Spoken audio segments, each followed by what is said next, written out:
Good evening, ladies and gentlemen. Happy to have Mr. Sanjeev, the Managing Director of Lotus Destinations Private Limited in India.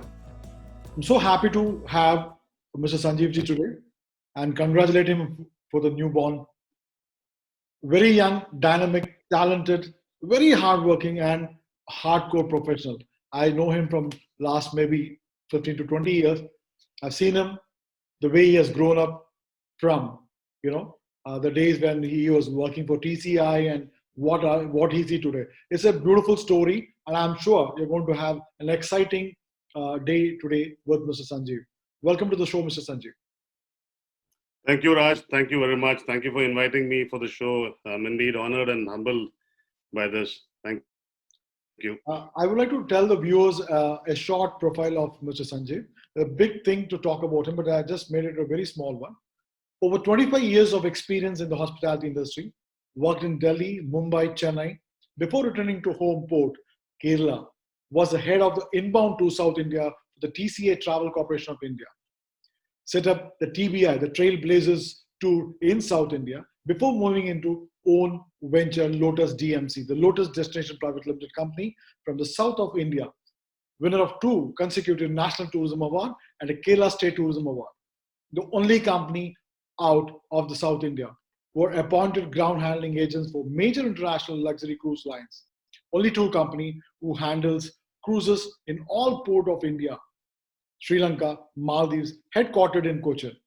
In a span of 9 years, set up of offices in Mumbai, Delhi, Mangalore, Colombo, Maldives, New York. Presenting you my friend and one of the greatest leaders in the industry, Mr. Sanjeev Nair.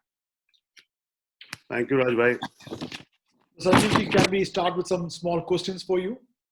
Yes, please. Tell us about your journey in the travel and tourism industry. How did you begin your journey? Have you achieved your dreams and passionate the goals what you thought about? Tell us briefly about your present profile and your company.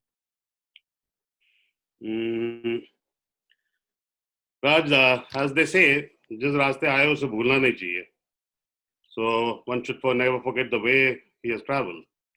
So for me also the same. But you know what? I never looked back. Perhaps was too busy riding on the waves of operations port to port. Perhaps 2 ships at the same port on the same day, multiple ships at multiple ports. Building up new verticals, new partnership. Never knew when your day starts and never knew when it ended. And that is the time when COVID stuck. So, and every time everything came to a full stop, everything around you came to a standstill. And that gave me an opportunity to look back, like what you asked me, look back from where it all started. And I recollect, I started in early 90s, I think 93, 94, with a company called Surya Residence, which you all must be knowing, one Mr. D.K. Machingal, Dhananjan Machingal, who was based in Frankfurt and used to, one of the pioneer tour operators of India, promoting India and Germany. And he used to operate through agents or operators in India. And then later in the 90s, he set up his Delhi office. I joined him as a trainee in his Delhi office. And I think initially started with transfers, receiving guests from Delhi airport, transferring them to the hotels. I grew with the company, Surya Residence, and when they set up their next office in Mumbai, I was transferred to Mumbai. Later, I was transferred to head their new office in Chennai. And after that, I joined, came back home to Cochin by joining TCI, Travel Corporation India, one of the oldest travel companies. TCI, before that, I would say DK Machingal was my guru, my first guru, where I took my toddler step holding his fingers. And TCI was totally new. TCI was like an ocean. It gave me an opportunity to learn new operational verticals like charter movement, cruise movement, MICE movement. So with this, in TCI, the exposure was amazing. And then I rose up to the position of heading the inbound tours for South India. TCI those days in South used to have offices in Chennai, Hyderabad, Cochin, Bangalore, and Trivandrum. So when TCI was sold to Thomas Cook, I still prefer to continue with the same management, the same people, and was given the responsibility of setting up TBI Trailblazer Tours in South India. After completing my responsibility, when I had this opportunity of setting up my own venture, we set up Lotus GMC in Cochin, along with my long-term colleague and friend Deepu. We partnered together and set up a first venture, Lotus GMC, in a small office in Cochin, but with big dream. So, and it has been, today has been what we are running the 9 years, ninth year in Lotus, established Lotus. We had a roller coaster ride, riding on our waves, our passion, without compromising on our core values or principles. And here I'm with you, looking back at 25 plus years of learning and much more to learn. Passion doesn't end here, and we have got a tentative, temporary halt because of the current pandemic situation, but things will move on very soon. Thank you very much. That is all about it. Yeah, I'm sure because this is all because when you talk so easily about it, the kind of hardship and the kind of hard work and the determination what you had, and also never look back. That those are the most important thing which I think or I've learned from your story. Thank you very much. I understand in the recent past, Government of India has invested substantially in the cruise tourism and have been active in promoting this segment and welcoming more international cruise liners visit Indian shores. What is your perception about cruise business in India? You are right, actually, Raj. See, in the past, cruise tourism happened just because it is happening. There was no concrete strategy to tap this high revenue, high employment generating vertical of tourism all these years, and we never utilized our 7,500 kilometers stretch of coastline. Yes, what you said is, what your observation is correct. In the recent past, and I think in the last 5-6 years, there's been a huge change. We were following some systems and rules, which was I presume was during the British Raj onwards. In the recent past, there's been a huge change, revolutionary change, not only on the investment which the government has done on the infrastructure, but also to the need, the change which they have created in the system and the procedures, like a new SOP was created. In the procedures, the difficulty was for any cruise ship arriving into India was the difficulty the ship, the passenger and the crew has to go through the procedures which we used to have those days. Now, and it's not easy to change this because it's not one ministry involved. It involves Ministry of Shipping, of course. It involves Ministry of Tourism. It involves Ministry of Home because of the immigration customs involved. So the government integrated these ministries and created a new SOP, which itself was a challenging task, and the speed at which it happened was phenomenal.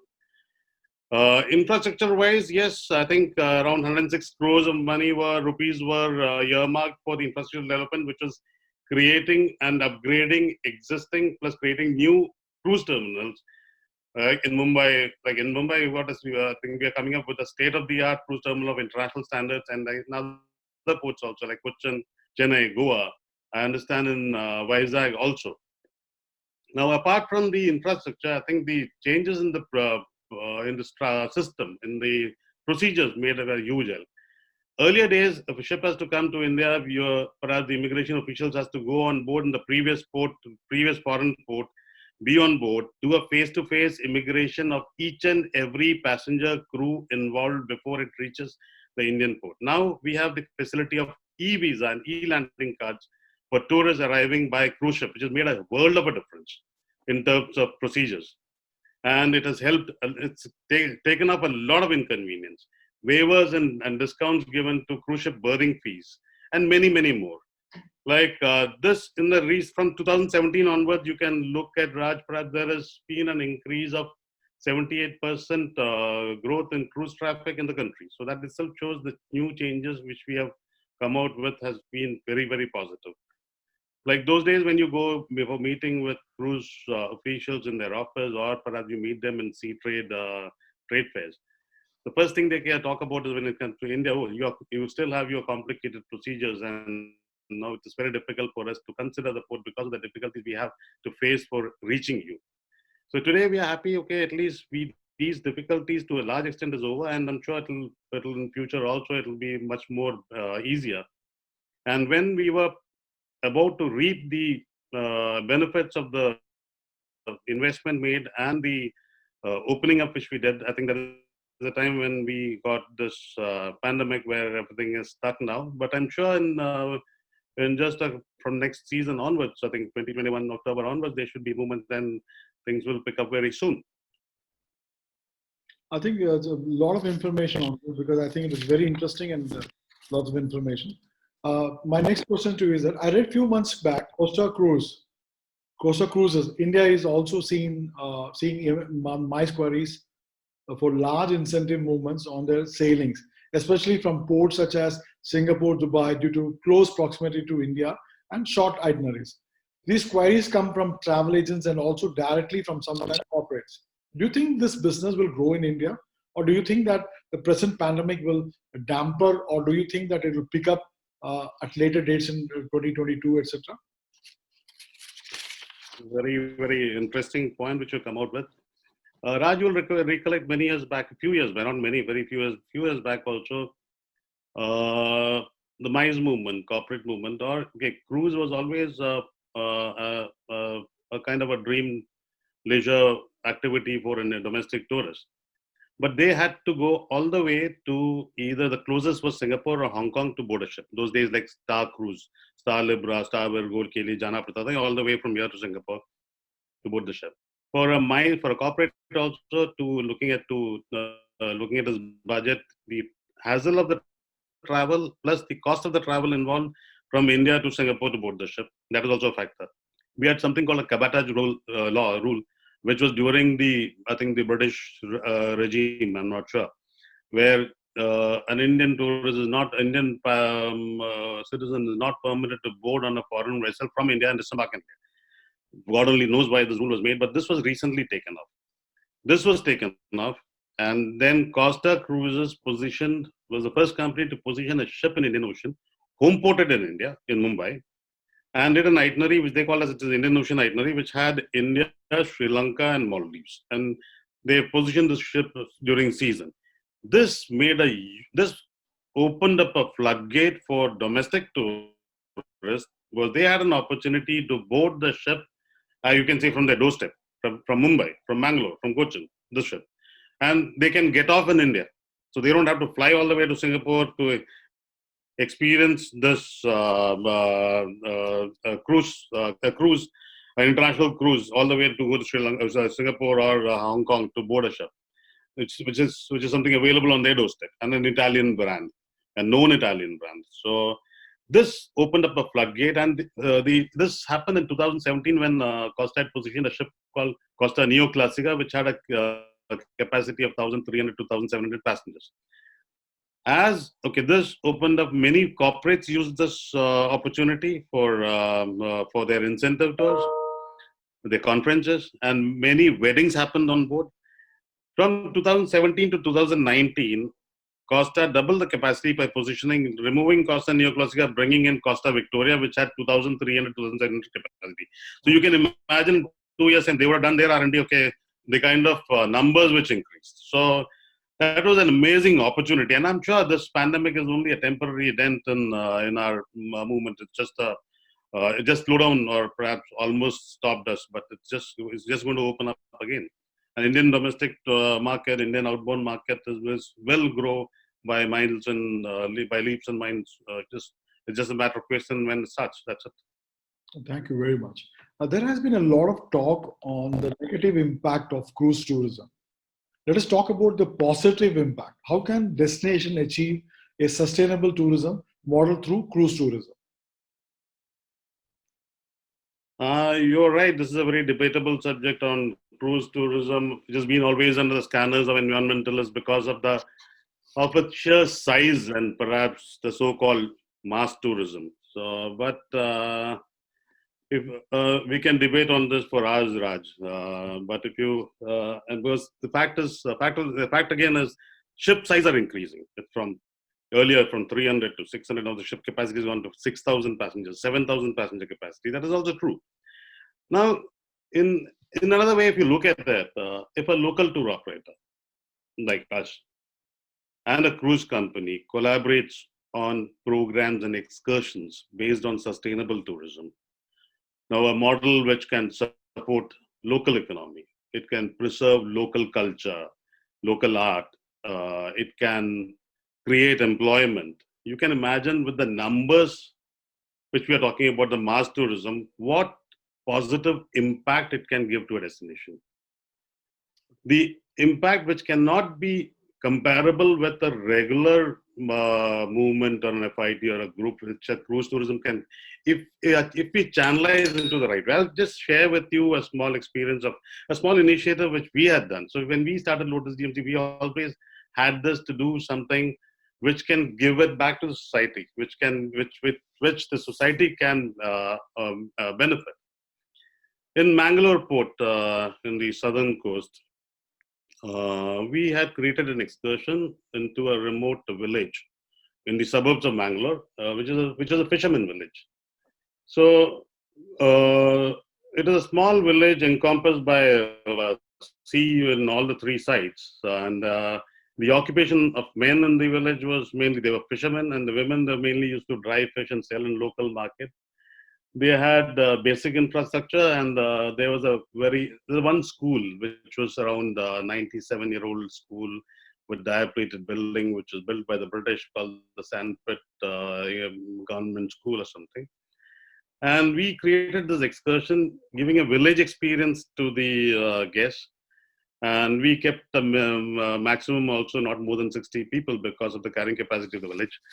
But gradually the popularity this excursion had. So we spoke to the village panchayat and the local authorities there. We created a society there, Bengre Tourism Development Society. And we parted with a portion of a tour fee, of this excursion fee, into the society. In no time, just because of the numbers I'm telling you, because the sheer numbers, in no time we had been able to support the village. We could send the school children for regular annual excursions from the society. We took the children on board this luxury ship for a day excursion on board, with a lunch on board, with entertainment on board, which was something totally out of the world for them. We built up a small smart classroom for the school. The school was actually falling down over the years during monsoon. So we built up a small smart classroom, which was inaugurated by the ship captain, and what we could contribute to this in 2 years' time to this village in terms of sustainable tourism was phenomenal, with the speed with which we could do. It is only because of mass and numbers. Similarly, we were on the verge of launching one more similar project in Maldives this season, which I'm sure by next season, when the cruise rebooks, we'll do it in Maldives also.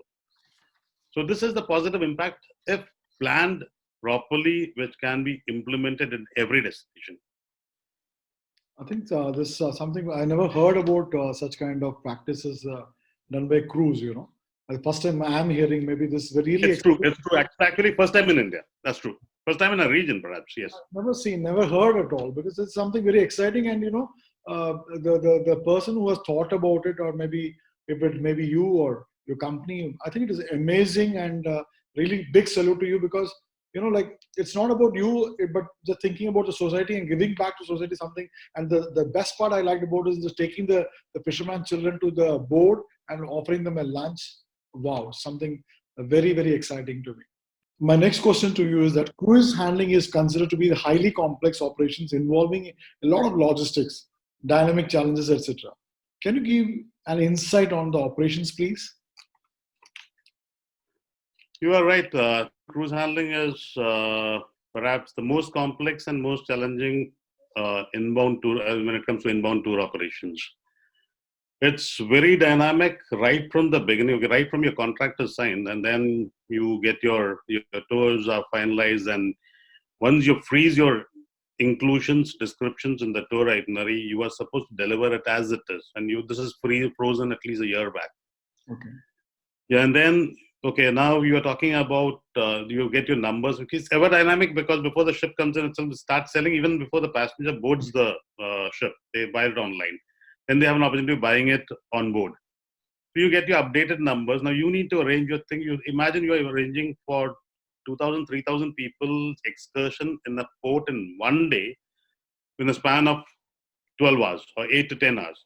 Suppose if it is Cochin, you have people going to Vaikam, Kumbalangi, Alapi with lunch, without lunch, sightseeing of Cochin, separate excursions. You are looking at 40 to 50, an average of 40 to 50 bus operations, so many guides, so many things to be manured and brought into the port. It's something which can go, anything can go wrong at any time, especially in a country like India, where nothing is static or nothing can be predicted. And then you need to bring back these passengers on time before the ship leaves. At the same time, you need to prepare for the next port, which might be the next day or the next day. In between, you may have, in between two ports, you may have an overland tour to Taj Mahal to show people, okay, they have disembarked from one port, they take a flight, go to Delhi, Agra, and come back to the ship in the next port of call, and they have to join there. And this might be a charter flight to the numbers which you're doing. So many things happening at the same time. You should be on your guard till the ship leaves, and it's very, very, very challenging, and it's amazing to do it also. And guest satisfaction level, which generally keeps you motivated, is something which is also not very easy. Guests are demanding because they've seen many other destinations with better infrastructure. But in the end of the day, when you get good remarks or good feedback from the cruise ship, then that is nothing to beat that. So it's very challenging. What you said is right. Just like a hotel, but definitely much, much more tougher. Yes. Throw some light on the inbound cruise India. Which part of the country is more popular for cruises and why? What kind of excursions can you give? For cruise ships which comes to India, if you look at it, mostly it is on the western coast. It's Mumbai and Cochin, which is the most number of calls you see. And then you also have Goa and Mangalore. There are few adventure ships which comes into smaller adventurous exploring ships which comes into smaller ports also in the western coast. Eastern coast is not much because one is the cruise itineraries the way it is followed. The eastern coast now Indian government of India is investing into the eastern coast, building up cruise terminal in Vizag. Orissa is a good option, but tour operators like us should come out with new itineraries to be given to the cruise company instead of them fixing this. Perhaps you can include an India, Myanmar, Sri Lanka on the eastern side, and then perhaps propose a new program altogether. We were actually planning to work on this. And the eastern side, yes, with okay, you have infrastructure problems, but yes, once it has to start somewhere. So, but majority is from the western side. Excursion-wise, more culture. When we generally every year we review our excursions and we see the feedbacks, and then we create new excursions and experience. India is all about, as you know, Raj, people, the chaos, the sound, the light, the smell, the market. This is all about it. So. And you need to create excursion which can really appeal the person. Okay, this is only a gist which you're showing to a cruise passenger. It should make a person to come back to India for a longer tour. That is what the ultimate aim should be. You just show them, you tease them with what in a day excursion is, and then it makes you come back for a longer tour, for 10-day holiday, for a land tour to us. So it's mostly on culture related. Yes, Taj Mahal tours picks up a lot on overland. That's how it is. Your company's success, whom and what you would like to attribute, to whom you like to say, because yes, these are the people who have supported me, or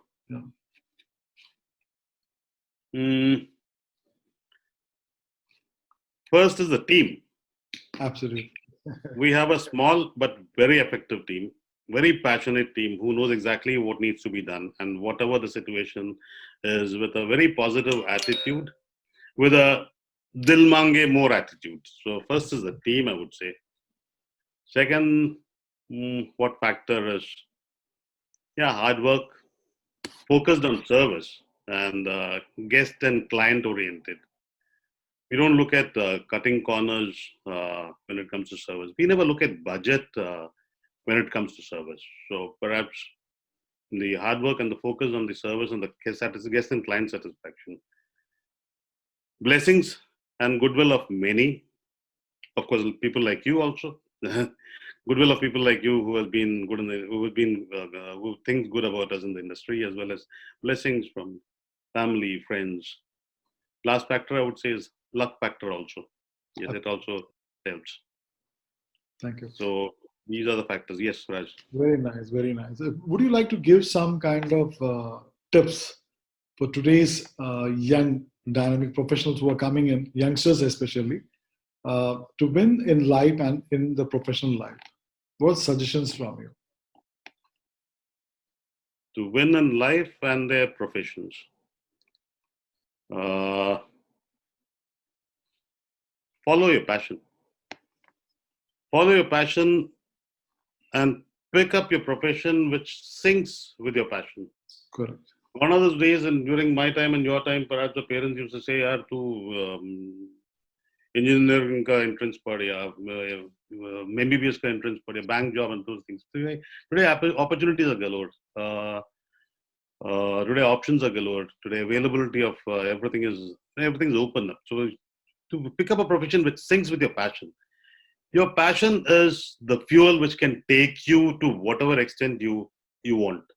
It all, the more you ignite this fuel, the further we can go. So I would say just follow your passion.